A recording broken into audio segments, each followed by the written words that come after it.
Bonjour à tous, nous allons vous montrer comment configurer votre Leica GG03 ou GG04 avec le logiciel ZenoConnect pour accéder au réseau Teria. Tout d'abord, nous allons lancer le logiciel ZenoConnect. Une fois lancé, nous allons dans la partie paramétrage, symbolisée par une roue crantée et un crayon. Nous nous rendons ensuite dans l'onglet Temps réel et nous créons le profil Teria. Nous l'appelons Teria. En description, ce n'est pas la peine d'en mettre une. Et en type de connexion, c'est de la connexion Internet. On clique ensuite sur Suivant. La configuration de la connexion Internet, on dit que c'est une connexion active, c'est-à-dire que la connexion est celle de la tablette. On clique sur Suivant.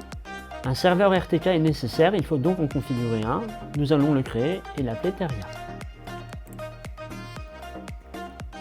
En adresse, nous allons rentrer l'adresse qui vous a été fournie sur le papier, c'est-à-dire 78.24.131.136, le port 2101.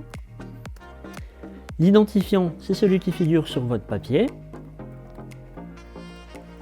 Et le mot de passe, c'est celui également qui figure sur votre papier. Nous cochons la case « Utiliser Ntrip Server ». On valide par OK. Là, nous allons sélectionner le serveur que nous avons créé et nous cliquons sur Suivant. À ce moment-là, il nous demande de sélectionner un point d'accès, soit depuis une liste, c'est-à-dire qu'on va interroger le serveur pour avoir la liste des points d'accès et sélectionner celui qui nous convient, soit l'entrer manuellement. Nous allons donc décider de le sélectionner depuis une liste. Pour cela, il faut vérifier que nous sommes bien connectés à Internet. Ce n'est pas le cas. Nous allons donc nous connecter via le réseau cellulaire, grâce à la carte SIM dans la tablette, et nous nous connectons au réseau SFR. Une fois connecté à Internet, nous cliquons sur Suivant et la liste des points de montage va apparaître. Si vous avez un GG03 qui n'est pas compatible Full Constellation, vous pouvez choisir le point d'accès MAC 30, ici. Si vous avez un GG04 compatible Full Constellation, vous pouvez choisir le point d'accès iMac 32. C'est ce que nous allons faire. Et ensuite, on clique sur Suivant. En format des données, c'est du RTCMV3. En type de réseau, c'est du réseau IMAX. Et en antenne de référence, c'est une antenne ADV Null Antenna. On clique ensuite sur Suivant. La connexion Internet est établie. Le service temps réel RTK est connecté. En revanche, l'acquisition d'une position n'est pas validée puisque nous sommes en intérieur et que l'antenne ne capte pas de satellite. Nous allons donc nous retrouver dans un instant avec l'antenne dehors pour finir la configuration.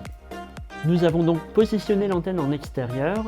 Nous allons maintenant activer l'antenne pour créer la connexion Bluetooth entre la tablette et l'antenne.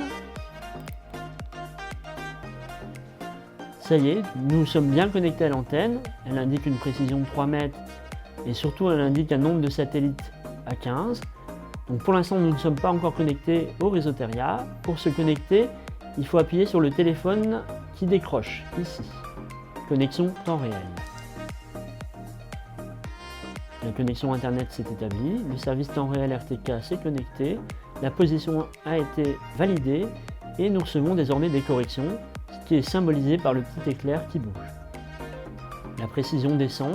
On passe à 30 cm par centimètre.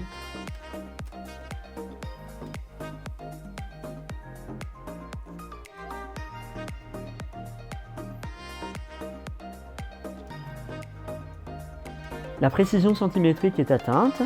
La configuration est maintenant terminée et vous pouvez lancer votre logiciel de levée.